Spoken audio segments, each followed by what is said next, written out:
So everybody knows what tafsir is. What is tafsir? It's an explanation of the Quran. Okay, this is a very simplistic understanding of tafsir. Tafsir is not really that. Okay, so what is tafsir? So let's look at one ayah, for example. Allah subhanahu wa ta'ala says in Surah Al-Baqarah, وَقُولُوا لِلنَّاسِ حُسْنًا, and speak nicely to people. This is a commandment. What do mufassirun do? They look at the meanings of the words. They look at husna. How is this word used in the rest of the Quran? What does it mean? The Quran explains the Quran. You don't come to it from your brain. You come to Quran through the Quran, which automatically means what? If you need to really go into the Quran and understand it, you have to read the whole Quran first. You have to have a map of the Quran. Then you can go to the words. It's like, yes, I know that, for example, Ihdina Sirat al-Mustaqim. Sirat al-Mustaqim is described in many, many, many different places. So you have to know all that stuff to understand really what Allah subhanahu wa ta'ala wills to mean when He says Sirat al-Mustaqim, as an example. And then we look at how Rasulullah sallallahu alaihi wasallam explains the Quran. If we are fortunate enough to find an authentic hadith, which there's very few of them, that explain the Quran. What does this word mean? What does this word mean?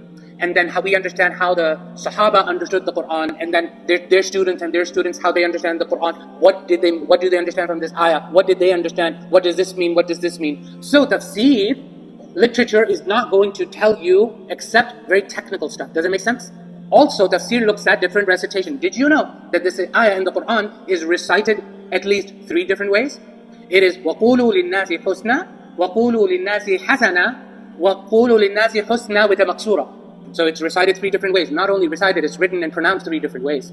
That Quran that is printed over there is just one recitation. There are many recitations, right? There's 10 authentic ones, and there's some other ones that are not as authentic, and there's some others which are unique narrations.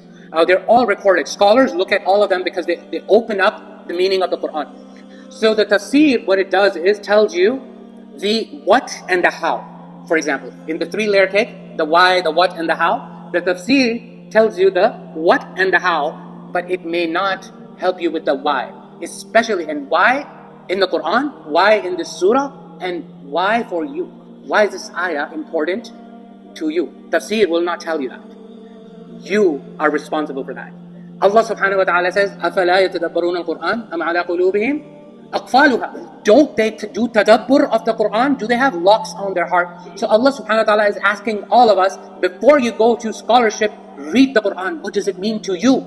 Do the tadabbur of the Quran. So there's tafsir, which is very technical, understand? And there's tadabbur, which is not technical. وَقُولُوا لِلنَّاسِ حُسْنًا. What does this ayah mean to me? Allah subhanahu wa ta'ala says, speak nicely to people, speak to people well. What does this mean to me? Do I apply this in my life? You will ask, that's tadabbur.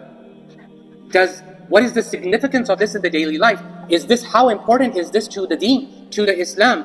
Do I live by this ayah? Do I see others live by this ayah? If they're not living by this ayah, how do I approach them to live by this ayah? What lessons can I extract from it? Which subject matter in the Quran, where does this ayah come? It is not even an ayah, it's just a phrase within a larger ayah. What is the significance of this phrase in this larger ayah? You guys understand? We are all of us are responsible to open up the Quran and ask these questions every time we read the Quran. This is called tadabbur. Everyone can do this. Can you enhance your tadabbur? Absolutely. You read the tafsir, and then gives you more ideas and more tools to do tadabbur. And it will help you think about areas you didn't think about. In order to understand the parables, we have to do both. Especially for parables. To understand the Quran, you should do both. But for parables, you absolutely need to do both. Now let's talk about ayat an-nur, inshallah.